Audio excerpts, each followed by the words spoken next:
Hello guys, welcome to my channel UPPSC goals. तो guys, हमने यहाँ पे Uttar Pradesh special current affair कर रहे थे हम लोग दृष्टि की मंथली मैगजीन से। तो हमने यहाँ पे सितंबर का कंप्लीट कर लिया था। सॉरी, काफ़ी दिन से मेरी वीडियोस आ नहीं पाई क्योंकि तबीयत सही नहीं थी, तो इसीलिए अब मैं रेगुलर से वीडियो डालूँगी और जल्द से जल्द आपकी फरवरी तक का सारी मैगजीन्स ख़त्म कर दूँगी। और जैसे ही मार्च की आती है तो मार्च की ख़त्म करनी है। तो चलिए, अब हमने ये चीज़ डिसाइड की है कि हम अननेसेसरी चीज़ों को ना पढ़ते हुए सिर्फ़ और सिर्फ इम्पॉर्टेंट है उनको पढ़ेंगे, क्योंकि अभी टाइम ज़्यादा है नहीं, तो हमें काफ़ी चीज़ें और भी कवर करनी है। इसीलिए हम सिर्फ इम्पॉर्टेंट चीज़ को पढ़ेंगे। तो ज़्यादा देरी ना करते हुए चलिए शुरू करते हैं। लास्ट वीडियो में मैंने यहाँ पे ख़त्म किया था ये मंत्रिमंडल ने दी कपड़ा और परिधान नीति को मंजूरी। तो अब हम नेक्स्ट कंप्लीट करते हैं धान खरीद की नीति और उत्तर प्रदेश प्राकृतिक खेती बोर्ड का गठन। तो चलिए शुरू करते हैं। इसमें एक क्या इम्पोर्टेंट है कि जो बैठक हुई थी मंत्रिमंडल की, उसमें जो धान खरीद नीति की घोषणा हुई है और कृषि क्षेत्र के लिए कई तरह की छूट, और राज्य में उत्तर प्रदेश प्राकृतिक खेती गठन बोर्ड प्राकृतिक खेती बोर्ड के गठन का फैसला लिया गया है। और इसके अलावा जो मंत्रिमंडल ने नई धान खरीद की घोषणा की है और जिसके तहत सामान्य ग्रेड धान का न्यूनतम समर्थन मूल्य 2040 रुपये प्रति क्विंटल और ए ग्रेड धान का मूल्य 2060 रुपये प्रति क्विंटल करना तय किया गया है। ये थे इसके इम्पोर्टेंट पॉइंट।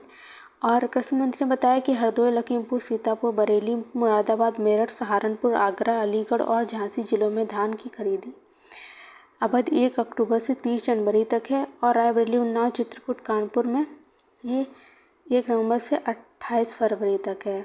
इसके अलावा ऑनलाइन पंजीकरण अनिवार्य है। किसानों से सभी खरीद कंप्यूटर सत्यापित खतौनी और आधार कार्ड के आधार पर की जाएंगी। क्रय केंद्रों पर इलेक्ट्रॉनिक पॉइंट ऑफ परचेज मशीनों के माध्यम से किसानों के बायोमेट्रिक प्रमाणीकरण द्वारा धान की खरीद की जाएगी। तो ये थी आज की न्यूज़। धान की खरीद खाद्य विभाग, पीसीएफ, पीएसयू, मंडी परिषद, यूपीएस, भारतीय खाद्य निगम जैसी 6 एजेंसियों, पीसीएफ, पीसीयू, मंडी परिषद, यूपीएस और भारतीय खाद्य निगम जैसी 6 एजेंसियों के 4000 खरीद केंद्रों के माध्यम से की जाएगी। इसके अलावा इसमें कुछ इम्पोर्टेंट मुझे लगता नहीं है। एक न्यूनतम समर्थन मूल्य की बात कर लेते हैं। जो मक्का का न्यूनतम समर्थन मूल्य है वो 1962 रुपये प्रति क्विंटल और बाजरा का 2350 रुपये प्रति क्विंटल निर्धारित किया गया है। इसके अलावा उत्तर प्रदेश प्राकृतिक कृषि बोर्ड के शासी निकाय के अध्यक्ष होंगे मुख्यमंत्री जी, ठीक है। और कृषि और शिक्षा मंत्री जो हैं वो उपाध्यक्ष होंगे किसकी? उत्तर प्रदेश प्राकृतिक कृषि बोर्ड के। तो चलिए अब हम नेक्स्ट न्यूज़ पे चलते हैं। जीआई महोत्सव का शुभारंभ।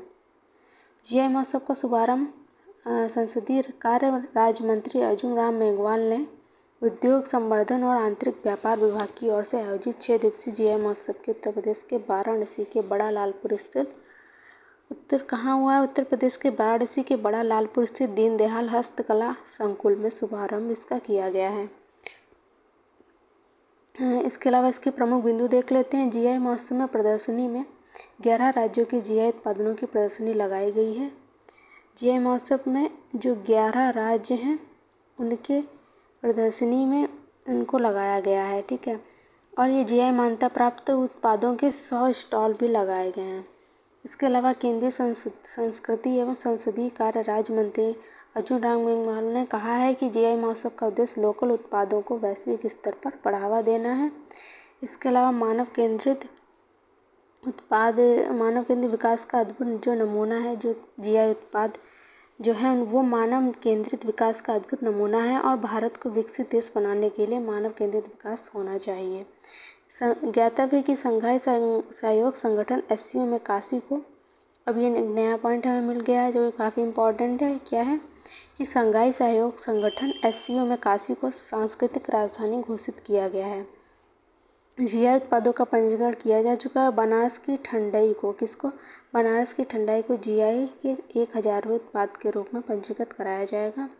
GI उत्सव में गोरखपुर का टेराकोटा, गाजीपुर की वॉल हैंगिंग, चंदौली का काला चावल, बनारस की तिरंगा बर्फी, ग्लास विल्स और बनारसी जरदोजी व वुडन से लेकर वेयर एंड टॉय, सिद्धार्थनगर का काला नमक चावल, कन्नौज का इत्र, गया का स्टोन क्राफ्ट, इसके अलावा भागलपुर की साड़ियाँ, फिरोजाबाद का ग्लास मोजेक, फर्रुखाबाद के प्रिंट दुपट्टे का स्टॉल लगाया गया है। तो इन चीज़ों को GI उत्सव में शामिल किया गया है।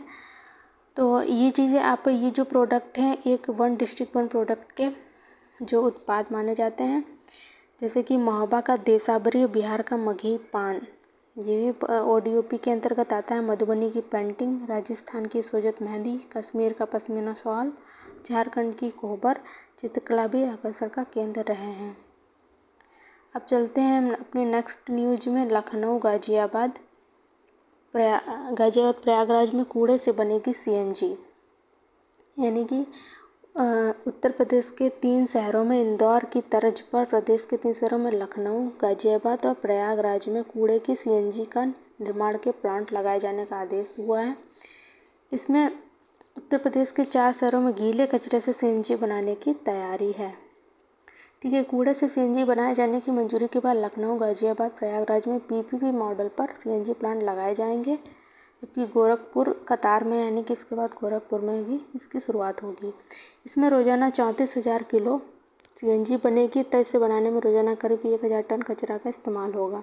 इसमें 3.65 लाख मीट्रिक टन कचरा कूड़ा निस्तारण प्लांट में जाने से बचेगा। और लखनऊ गाजियाबाद में एक ही कंपनी के ever enviro resource management private limited, यानी कि ये कौन सी कंपनी है जो कूड़े से CNG बनाएगी? Ever enviro resource management private limited. जबकि प्रयागराज में ये लखनऊ की कंपनी और गाजियाबाद में ये बनाएगी। जबकि प्रयागराज में कौन सी कंपनी बनाएगी? Indo Enviro Integrated Solution Limited company. इन कंपनियों को खुद अपने खर्चे पर प्लांट लगाना होगा। नगर निगम की तरफ से इनमें कोई भी आर्थिक मदद नहीं दी जाएगी। इसके अलावा नेक्स्ट पॉइंट है, लखनऊ तथा गाजियाबाद नगर निगम कंपनी को 1 रुपये की लीज पर 12-12 एकड़ ज़मीन देंगे। और जबकि प्रयागराज और गोरखपुर नगर को 10-10 एकड़ ज़मीन देना होगा। ये लखनऊ गाजियाबाद को, प्रयागराज गोरखपुर को 10 एकड़ ज़मीन देना होगा। CNG बनाने वाली कंपनी लखनऊ गाजियाबाद को प्रतिवर्ष 74 लाख और प्रयागराज गोरखपुर नगर निगम को 56 लाख रुपए रॉयल्टी देगी।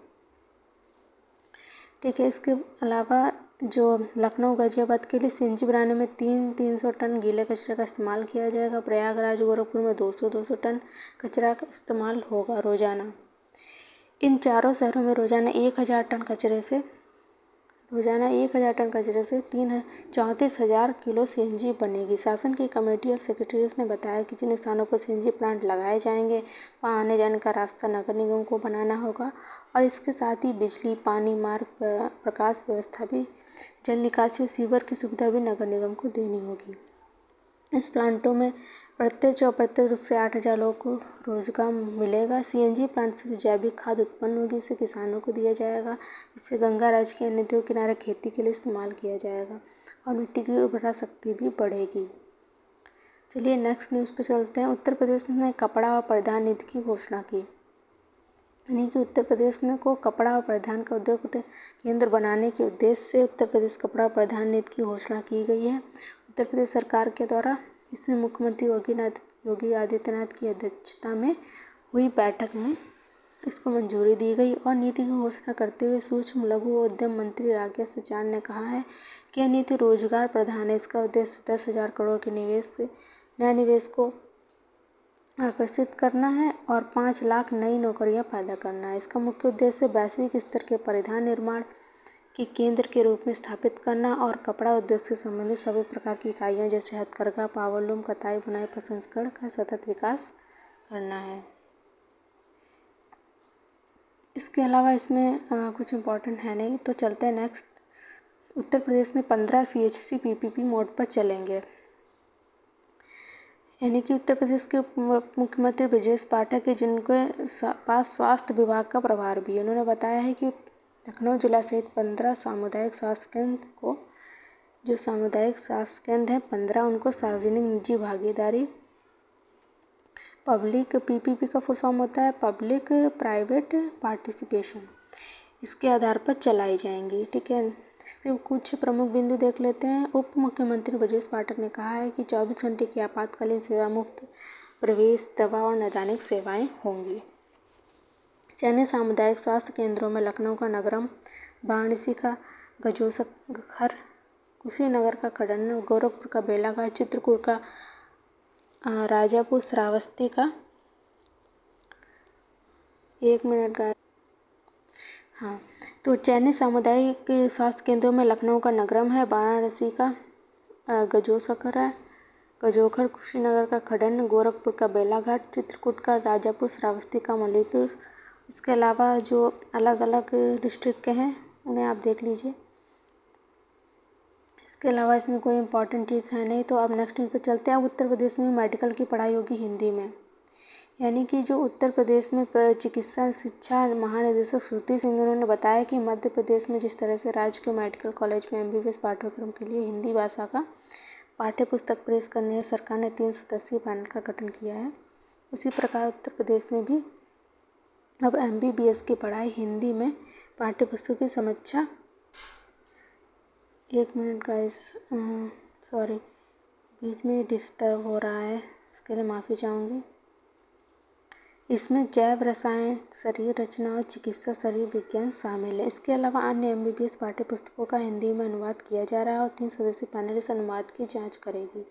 मतलब है कि हाल में देश में पहली बार, ये काफ़ी इंपॉर्टेंट पॉइंट हो जाता है कि देश में पहली बार मध्य प्रदेश में मेडिकल की पढ़ाई हिंदी में शुरू की गई है और अब उत्तर प्रदेश का भी नंबर है। हिंदी में जो पाठ्य पुस्तकें केवल MBBS छात्रों तक ही सीमित रहेंगी। इसमें मेरठ स्थित सरकारी मेडिकल कॉलेज से इन पुस्तकों की पहल होगी, उसके बाद बाकी कॉलेजों में ये होगा। चिकित्सा शिक्षा के अंतर्गत निदेशक NC प्रजापति ने कहा है कि पैनल चिकित्सा शब्दावली का अनुवाद और पाठ्य पुस्तक हटाने की कोशिश नहीं करा। संपूर्ण पाठ का अनुवाद करना संभव नहीं है, यह छात्रों के लिए जटिल साबित होगा।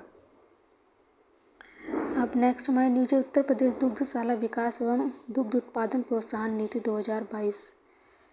उत्तर प्रदेश दुग्धशाला विकास एवं दुग्ध प्रोत्साहन नीति 2022 की अधिसूचना जारी हो गई है और इसको ये क्या है देख लेते हैं। डॉक्टर रजनी सुब्बा ने बताया कि इस नीति का उद्देश्य दुग्ध प्रसंस्करण के स्तर को 10 से बढ़ाकर 25% करना और बाजार के लिए उपलब्ध दूध को 44 से बढ़ाकर 65% करना है। ठीक है, इसके द्वारा दुग्ध उत्पाद जैसे चीज़, आइसक्रीम का विनिर्माण करने वाली नवीन इकाई की स्थापना के लिए लाभान्वित किया जाएगा। यह नीति 5 सालों के लिए प्रभावी होगी। इस नीति में कोल्ड चेन की स्थापना के लिए दुग्ध केंद्र के उपकरण, bulk milk cooler, refrigerator van, cooling van, road milk tanker, ice cream trolley खरीद पर भी मिलेगी। उन्होंने बताया है कि जिलों में दुग्ध प्रसंस्करण एवं दुग्ध उत्पाद विनिर्माण दुग्धशाला इकाइयों की स्थापना या विस्तारीकरण में न्यूनतम 25% की वृद्धि के लिए संयंत्र, तकनीकी सिविल कार्य व स्पेयर पार्ट्स की लागत का 10%, अधिकतम 5 करोड़ रुपए तथा प्लांट मशीनरी, तकनीकी सिविल कार्य और स्पेयर पार्ट्स का रेट पर देय ब्याज की दर से 5%, अधिकतम 1000 करोड़ रुपए दिया जाएगा। अब इसमें नए पशु आहार व पशु पोषण इकाई के लिए प्लांट लगाने को भी 5 वर्षों के लिए अधिकतम कितना 7.50 करोड़ रुपए दिया जाएगा। इस नीति में तकनीकी कामों के लिए 2.5 करोड़, क्वालिटी कंट्रोल उपकरण, automatic milk collection unit, cold chain के अतिरिक्त 1 करोड़ दिया जाएगा। तो इसमें जितने भी मतलब राशि का आवंटन है उसकी बात की गई है। बस आपको इतना याद रखना है कि जो उत्तर प्रदेश में है वो नई विकास एवं दुग्ध उत्पादन प्रोत्साहन नीति लागू की गई है। नेक्स्ट अब चलते हैं। उत्तर मध्य रेलवे हुआ 100% विद्युतीकरण वाला देश का 5वां जोन। यानी कि जो उत्तर मध्य रेलवे है NCR 100% विद्युतीकरण वाला देश का 5वां जोन बन गया है। यह सभी ब्रॉड गेज लैंडमार्क का पूर्ण रूप से विद्युतीकरण हो गया है। वर्तमान में 18 जोनल रेलवे हैं, आपको पता होगा। अभी 4 जोन पूर्वी तटीय रेलवे भुवनेश्वर पूर्व रेलवे, पश्चिम रेलवे, दक्षिण पूर्व रेलवे ही ऐसे जोन थे जो पूर्ण रूप से विद्युत करते। अब इसमें उत्तर मध्य रेलवे भी शामिल हो गया है। इस रेलखंड में खजुराहो से ललितपुर के बीच, ईसानगर उदयपुर के बीच 76 किलोमीटर विद्युतीकरण का कार्य बीते वित्तीय वर्ष में रह गया था। इसे केंद्रीय रेल विद्युतीकरण संगठन कोर द्वारा 20 अक्टूबर को पूरा कर लिया गया। यह रूट इलेक्ट्रिक इंजन लगी ट्रेनों के संचालन के लिए तैयार हो गया है। नेक्स्ट है, इस रेलखंड का विद्युतीकरण होने के साथ ही एनसीआर के ब्रॉड गेज वाले सभी रेलमार्ग का विद्युतीकरण हो गया है। इसका लाभ यह होगा कि महोबा, खजुराहो, उदयपुरा होते हुए ललितपुर तक इलेक्ट्रिक इंजन लगी ट्रेनों का संचालन शुरू हो जाएगा। साथ ही छतरपुर, महोबा होते हुए ललितपुर तक मेमू ट्रेनें चल सकेंगी। इसके अलावा एक पॉइंट ये देख लेते हैं, उत्तर मध्य रेलवे अपने वर्तमान रूप में 1 अप्रैल 2003 को अस्तित्व में आया था। उत्तर मध्य रेलवे भारत के विस्तृत क्षेत्रों कहाँ से उत्तर प्रदेश, मध्य प्रदेश, राजस्थान, हरियाणा में फैला हुआ। इसका मुख्यालय प्रयागराज, इलाहाबाद में है। इसीलिए यूपी के पॉइंट ऑफ व्यू से ये न्यूज़ इम्पॉर्टेंट है। इसमें 3 मंडल हैं, कौन से? प्रयागराज, झांसी और आगरा शामिल है। आप चलते हैं नेक्स्ट पॉइंट। उत्तर प्रदेश के सुपर स्पेशलिटी ब्लॉक में मेडिक्लेम से मिलेगा कैशलेस इलाज। यानी कि उत्तर प्रदेश के GSVM super speciality PGI nodal अधिकारी डॉक्टर मनीष सिंह ने बताया है कि राज्य में अब जीएसवीएम पीजीआई समेत 6 मेडिकल कॉलेज बनाए गए हैं। सुपर स्पेशलिटी ब्लॉकों में मेडिक्लेम से मरीजों का कैशलेस इलाज मिलेगा। सुपर स्पेशलिटी ब्लॉकों को मौलाना आज़ाद मेडिकल कॉलेज नई दिल्ली के मॉडल पर चलाया जाएगा। ठीक है, इसके लिए मौलाना आज़ाद मेडिकल कॉलेज के ब्लूप्रिंट का भी अध्ययन किया जाएगा। सुपर स्पेशलिटी ब्लॉकों में मेडिक्लेम के मरीजों का इलाज करने के लिए टीपीए ब्लॉक भी बनाया जाएगा ताकि मरीजों को मेडिक्लेम के लिए भाग दौड़ ना करनी पड़े। ज्ञातव्य है कि सुपर स्पेशलिटी ब्लॉक प्रधानमंत्री किस योजना के तहत बनाया गया है? प्रधानमंत्री स्वास्थ्य सुरक्षा योजना के तहत। इसमें 6 मेडिकल कॉलेज हैं, कौन कौन से? कानपुर, आगरा, मेरठ, प्रयागराज, झांसी, गोरखपुर में बनाए गए हैं। GSVM super speciality GPI Meerut, Kanpur, Gorakhpur में बनकर तैयार होगा। अब यहाँ पर मरीजों का सुपर स्पेशलिटी इलाज भी शुरू हो चुका है। इसके अलावा कुछ मेडिकल कॉलेज के संसाधनों से संचालित किया जा रहा है लेकिन आने वाले 1 महीने में इन्हें सोसाइटी बनाकर चलाया जाएगा। जीएसवीएमआई पीजीआई में neuro surgery, neurology, gastro, nephro OPD लगनी शुरू होगी। कुछ ही दिनों में यहाँ गैस्ट्रो सर्जरी, यूरो को भी ओपीडी डोर लगना शुरू हो जाएगा। आने वाले 5 सालों के लिए पीजीआई के मेंटेनेंस का काम निर्माण एजेंसी हार्ट को सौंपा गया है। तराई हाथी अभ्यारण्य को केंद्र की मंजूरी दी गई, यानी कि काफ़ी इम्पोर्टेंट न्यूज़ है। उत्तर प्रदेश वन विभाग द्वारा केंद्रीय वन पर्यावरण मंत्रालय के तराई हाथी रिजर्व को अपनी मंजूरी दे दी गई। इसे दुधवा टाइगर रिजर्व और लखीमपुर एवं पीलीभीत जिलों में स्थित पीलीभीत टाइगर रिजर्व सहित 3049 वर्ग किलोमीटर क्षेत्र में विकसित किया जाएगा। इसके प्रमुख बिंदु देख लेते हैं। जो TER है यानी तराई हाथी रिजर्व, उसके लिए केंद्रीय वन पर्यावरण से मंजूरी मिलने के बाद ही राज्य सरकार के द्वारा अधिसूचना जारी की जाएगी। उत्तर प्रदेश में तराई हाथी रिजर्व अस्तित्व में आने के बाद दुधवा टाइगर रिजर्व उत्तर प्रदेश में अकेला राष्ट्रीय उद्यान होगा। ठीक है, जो 4 प्रतिष्ठित जंगली जानवरों की प्रजातियां, इसमें कौन कौन से जंगली जानवर? बाघ, एक सींग वाला गैंडा, एशियाई हाथी और दलदली हिरण की रक्षा और संरक्षण करेगा।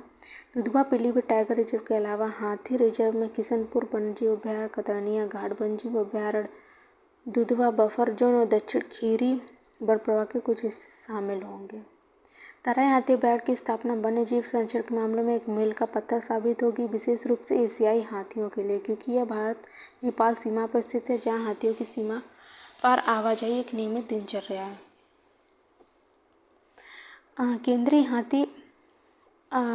केंद्रीय हाथी परियोजना के तहत सभी वित्तीय तकनीकी सहायता प्रदान करेगा जो मानव हाथी संघर्षों को संभालने में मदद करेगा। दुधवा में हाथी अभ्यारण्य की स्थापना के संरक्षण के प्रति हाथी केंद्रित दृष्टिकोण अपनाने में मदद मिलेगी।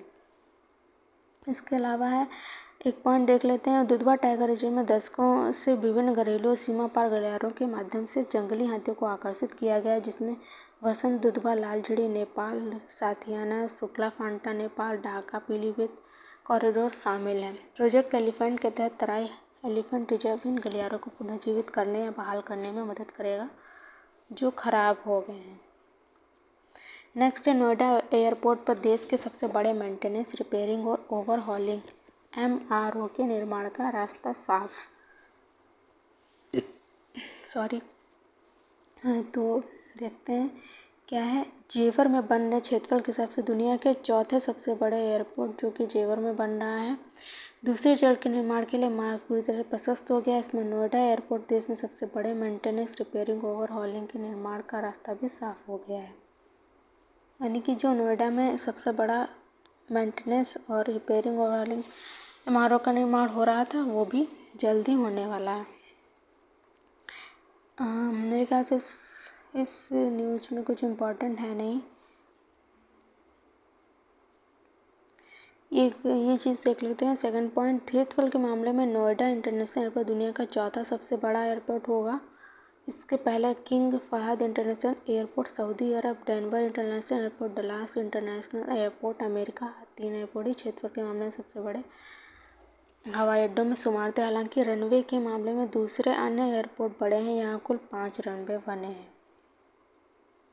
उल्लेखनीय कि जेवर में बन रहे नोएडा इंटरनेशनल एयरपोर्ट का निर्माण अलग अलग चरणों में पूरा होगा। पहले चरण के लिए इतना एक इम्पॉर्टेंट नहीं है। नेक्स्ट चलते हैं। इस परियोजना पर कुल 30,000 करोड़ रुपए खर्च होने का अनुमान है। ठीक है। 85% हवाई जहाज मेंटेनेंस, रिपेयर, ओवरहॉलिंग के लिए विदेश जाते हैं। इस पर सालाना 15,000 करोड़ रुपए खर्च होते हैं। यह रकम विदेश चली जाती है। नोएडा एयरपोर्ट MRO का बड़ा केंद्र बनने से विदेश जाने वाली मुद्रा की बचत होगी और युवाओं को रोजगार भी मिलेगा। एक चीज़ का देखिए कि कोई योजना आती है तो उसमें युवाओं को रोजगार जरूर मिलता है, लेकिन ये बात कितनी सच है आने वाला वक्त ही बताएगा। तो चलते हैं। लंपी वायरस के टीकाकरण में उत्तर प्रदेश देश में अव्वल आया है। यानी कि जो लंपी वायरस डिजीज़ थी जो कैटल्स में होती थी, उनके शरीर पे चकत्ते पड़ जाते थे, उनकी डेथ होने लगती थी। उसके लिए जो टीकाकरण का जो अभियान चला उसमें उत्तर प्रदेश ने पहला स्थान हासिल किया है। कितने 1.5 करोड़ पशु के टीकाकरण में। उत्तर प्रदेश में लंपी वायरस रिकवरी दर 95% है। इसके अलावा नेक्स्ट न्यूज है। नेक्स्ट पॉइंट देखते हैं। प्रवक्ता ने बताया कि उत्तर प्रदेश के बाद दूसरे नंबर पर कौन रहा है? गुजरात रहा है। मौजूदा समय में उत्तर प्रदेश के 32 जिले लंपी वायरस से प्रभावित हैं। यह उपलब्धि मात्र 2 महीने के अभियान में प्राप्त हुई है। मात्र 2 महीने के अभियान में यह उपलब्धि हमने प्राप्त कर ली है। नहीं, कोरोना के तत्व पशुओं में तेजी से फैले लंपी जैसे घातक रोग को नियंत्रित करने के लिए अभियान की शुरुआत की गई थी। इसके अलावा इसको देख लेते हैं। लंपी स्किन डिजीज को गांठ दा त्वचा रोग वायरस भी कहा जाता है, वही शॉर्ट में LSD भी कहा जाता है। यह एक संक्रामक बीमारी जो एक पशु से दूसरे पशु में होती है, आपको मैं पहले बता चुकी हूँ। तो नेक्स्ट है, यह बीमारी कैपरी पॉक्स अपतने नामक वायरस के चलते होती है। इस वायरस का संबंध goat pox, sheep pox virus की फैमिली यानी कि गोट पॉक्स और शीप में जो होता है पॉक्स वायरस उसकी फैमिली से है। जानकारी की माने तो मच्छर के काटने, खून चूसने वाले कीड़ों के जरिए यह बीमारी मवेशियों में होती है। इस वायरस की चपेट में आने से अब तक हजारों मवेशी काल में समा गए हैं। सरकार की रिपोर्ट माने तो 50,000 से अधिक गायों और भैंसों की मौत हो चुकी है। वही लाखों की संख्या में मवेशी लंपी वायरस की चपेट में है। राजस्थान में लंपी वायरस का कहर अधिक देखने को मिल रहा है। अब तक लंपी वायरस का एंटीडोज तैयार नहीं हुआ, इस वजह से बड़ी संख्या में मवेशी की मौत हुई है। गाइस, आज हम अक्टूबर मंथ का करंट अफेयर ख़त्म कर देंगे, फिर हम नेक्स्ट शुरू करेंगे नवंबर मंथ का। तो इसीलिए वीडियोस काफ़ी लंबी हो रही है। बस 3-4 मिनट की बात है, आपका ख़त्म हो जाएगा ये। नेक्स्ट चलते हैं। नेक्स्ट न्यूज़ है, उत्तर प्रदेश पुलिस होगी अब हाईटेक। यानी कि उत्तर प्रदेश पुलिस को हाईटेक करने की दिशा में जल्दी बॉडी वॉर्न कैमरा और जो फुल बॉडी प्रोटेक्टर को लैस किया जाएगा। यानी कि जो हमारी तो इसकी पुलिस है उसमें बॉडी में जो पहनने वाला कैमरा होता है वो और फुल बॉडी प्रोटेक्टर को से पुलिस को लैस कर दिया जाएगा। गृह विभाग की पुलिस आधुनिकीकरण की योजना के तहत 1200 बॉडी वॉर्न कैमरा खरीदने के लिए 4.8 करोड़ रुपए और 1650 फुल बॉडी प्रोटेक्टर का फॉर वुमेन खरीदने के लिए 2.48 करोड़ रुपये तथा 30,000 पोस्टमार्टम किट खरीदने के लिए 6 करोड़ रुपये की स्वीकृति दी है। इस बहुत खर्चा हो रहा है इसमें। तो प्रदेश के 10 जिलों में करीब 641 करोड़ रुपए खर्च कर उच्चीकृत सोशल मीडिया मॉनिटरिंग सेल की स्थापना होने वाली। इसी तरह 10 अन्य जिलों में लॉ एंड ऑर्डर के लिए QRT की स्थापना की जाएगी। इसके अलावा 75 करोड़ रुपए की लागत से SIT, EOW, CBICD के SEO की जांच विवेचना के लिए एक डेडिकेटेड FS सेल की स्थापना की जाएगी। कन्नौज में डेडिकेटेड मिनी टेक्निकल लैब विकसित की जा रही है।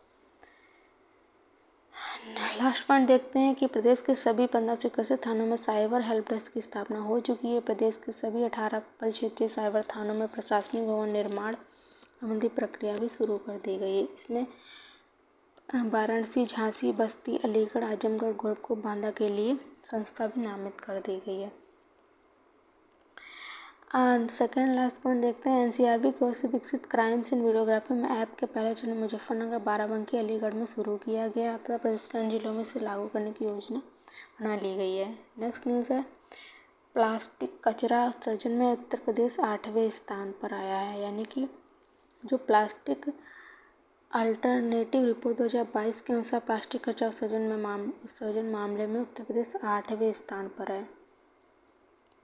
इस रिपोर्ट में बताया कि कचरों को रिसाइकलिंग करने के नव प्रयोग के बारे में बताया गया है, जिसमें कि उत्तर प्रदेश ने 2018 में सिंगल यूज प्लास्टिक के निर्माण, संग्रह, परिवहन, बिक्री और साइकिल स्थान पर प्रतिबंध लगा रखा है और प्रदेश में प्लास्टिक कचरे को ईंधन के बदले में 2 प्लांट लगाए गए हैं। राज्य के प्रयागराज में इसी तरह का एक प्लांट पिछले साल लगाया गया है और जिसमें सिंगल यूज प्लास्टिक का इस्तेमाल कर उसे ईंधन में बदला जाता है। इसके अलावा एक प्लांट मथुरा में है, पहले से काम कर रहा है। दोनों प्लांटों की क्षमता 2700 टन प्रति साल है। एक साल में 2700 प्रति टन की क्षमता है। प्लांट लगाने के अलावा प्लास्टिक कचरे का इस्तेमाल सड़क निर्माण में भी हो रहा है तथा पेपर मिलों ने सीमेंट मिल के साथ इस तरह के कचरे के नए रूप में इस्तेमाल की पहल की है। इस रिपोर्ट में बताया गया है कि प्लास्टिक कचरा उत्सर्जन के मामले में महाराष्ट्र अव्वल आया है तथा प्रति व्यक्ति कचरा निकालने के मामले में गोवा नंबर 1 पे। इसके बाद दिल्ली, केरल का स्थान है। उत्तर प्रदेश 28वें नंबर पर है। सबसे कम प्रति व्यक्ति प्लास्टिक कचरा उत्सर्जन के मामले में नागालैंड, सिक्किम व त्रिपुरा शीर्ष पर है। ठीक है, ये इसकी लिस्ट है कि कौन पहले नंबर। महाराष्ट्र पहले नंबर पर आया है, ये प्रतिशत की बात हुई है। और इसी तरह उत्तर प्रदेश 8वें नंबर पे है, इसमें 5% की बात हुई है। इस रिपोर्ट में बताया कि देश में हर साल 34,69,780 टन प्लास्टिक कचरा निकलता है। यह आंकड़ा साल 2019-20 का है। देश में प्रति प्लास्टिक कचरा उत्सर्जन 5 सालों में दोगुना हो गया है। काफ़ी बैड न्यूज़ है। तो रिपोर्ट में बताया गया है कि स्वच्छ भारत मिशन के चलते देश के विभिन्न राज्यों में कचरा प्रबंधन इंफ्रास्ट्रक्चर काफ़ी मजबूत हुआ है और प्लास्टिक कचरे को दूसरे रूपों में तब्दील कर अन्यत्र इस्तेमाल करने का चलन नई तकनीक के साथ बढ़ा है। नेक्स्ट न्यूज़ है लखनऊ में एशिया की पहली पैथोजन रिडक्शन मशीन का लोकार्पण हुआ है। यानी कि लखनऊ में जो किंग जॉर्ज चिकित्सा विश्वविद्यालय KGMU है, इसमें थोरेसिक सर्जरी और वैस्कुलर सर्जरी विभाग के साथ ट्रांसफ्यूजन मेडिसिन विभाग में एशिया की पहली पैथोजन रिडक्शन मशीन का शुभारंभ किया गया है। इसमें क्या होता है ये देखते हैं कि रक्त की अनेक अशुद्धियाँ ऐसी होती हैं जो असंख्य जांचों में पकड़ में नहीं आती हैं। इस अशुद्ध रक्त के किसी मरीज को चढ़ाए जाने पर सेप्सिस जैसे संक्रमण हो सकते हैं। इस संक्रमण से बचाव के लिए एशिया की पहली पैथोजन मशीन शुरू की है जो केवल 15 मिनट में 4 यूनिट रक्त की अशुद्धियों को दूर कर सकती है। इस मशीन से प्लेटलेट्स और प्लाज्मा में शुरुआती दौर में हुए किसी संक्रमण को भी समाप्त किया जा सकता है, जो अंग प्रत्यारोपण अथवा कमजोर इम्यूनिटी वाले मरीजों के बेहद लाभदायक सिद्ध होगी। और इसके अलावा जो KGMU में ट्रांसफ्यूजन मेडिसिन विभाग के अध्यक्ष डॉक्टर तुलिका चंद्रा के अनुसार पैथोजन के यूनिट में 4 अलग ब्लड यूनिट रखा जाता है, जो रक्त यूनिट में अल्ट्रा वायलेट इम्यूनेटर और 10-15 मिनट में ही रक्त के सभी जुआड़ों को हटाकर रक्त यूनिट को पूरी तरह से शुद्ध कर देती है। नेक्स्ट न्यूज़ है लखनऊ में होगा इंडिया फूड एक्सपो का आयोजन।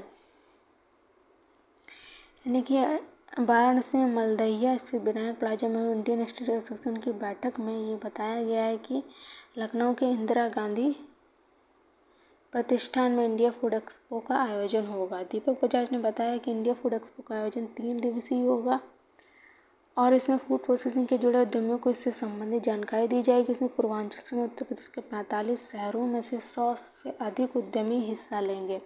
फूड प्रोसेसिंग मशीनों तथा फूड प्रोसेसिंग तकनीकों का यह देश सबसे बड़ा एक्सपो है, ठीक है।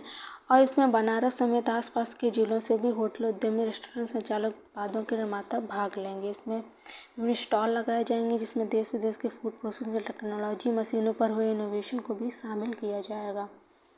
इसके अलावा इंडियन इंडस्ट्री एसोसिएशन के राष्ट्रीय उपाध्यक्ष RK चौधरी ने इंडिया फूड एक्सपो के संबंध में सरकार के उद्योग को उपयोग होने वाले विभिन्न लाइसेंस जैसे फायर, प्रदूषण आदि की प्रक्रिया को आसान करने तथा टेक्सटाइल पॉलिसी 2017 की अनुदान राशि अवरुद्ध करने को कहा है।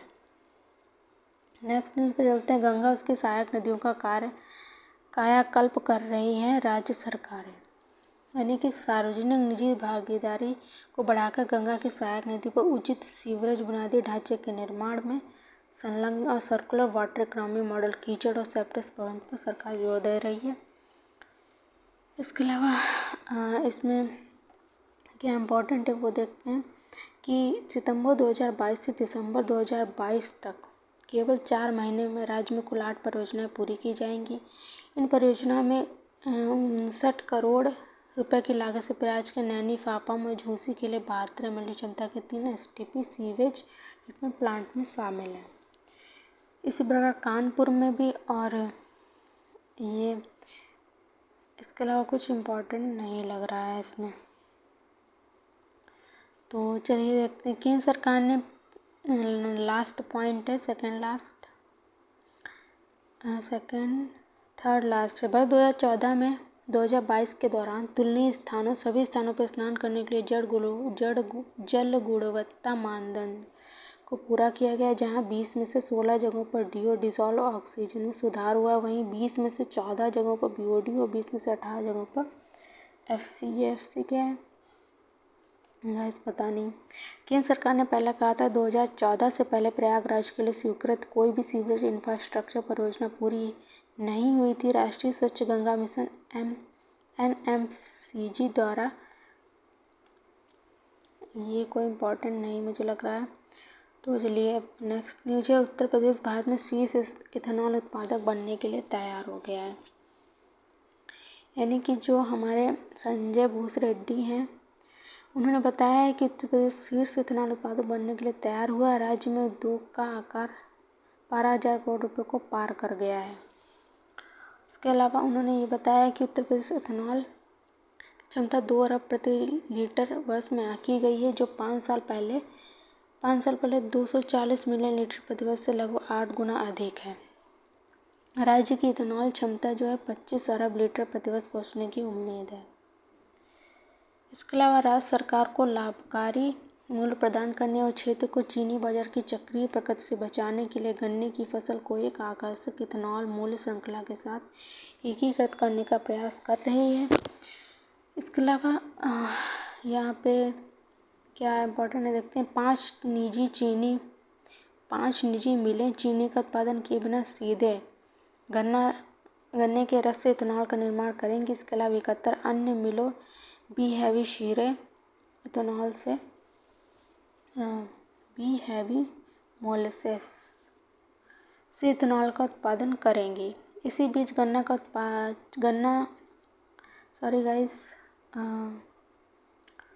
इसी बीच राज्य का गन्ना क्षेत्र 3% या 84,000 हेक्टेयर बढ़कर 85 मिलियन हेक्टेयर से अधिक होने का अनुमान है, जबकि चालू सीजन में गन्ने का उत्पादन 2.35 करोड़ मीट्रिक टन होने का अनुमान है। वर्तमान गन्ना पेराई सत्र के दौरान कुल 120 चीनी मिलें, 93 निजी इकाइयां, 24 सरकारी इकाइयां, 3 उत्तर प्रदेश राज्य चीनी निगम इकाइयां संचालित होंगी। यानी कि आपको लोगों को पता है कि उत्तर प्रदेश गन्ने के उत्पादन में प्रथम स्थान पर है। तो इसीलिए क्या है कि जो शीर्ष इथेनॉल का उत्पादन गन्ने से होता है, तो हमारा उत्तर प्रदेश भी शीर्ष इथेनॉल उत्पादक बनने के लिए तैयार है। तो गाइस ये थी आज की का आपका वीडियो जो कि अक्टूबर का पूरा मंथ हमने कंप्लीट कर लिया। नेक्स्ट वीडियो में हम मिलते हैं, तब तक के लिए पढ़ते रहिए और अच्छा लगे तो हमारे चैनल को सब्सक्राइब करिएगा। Thank you guys.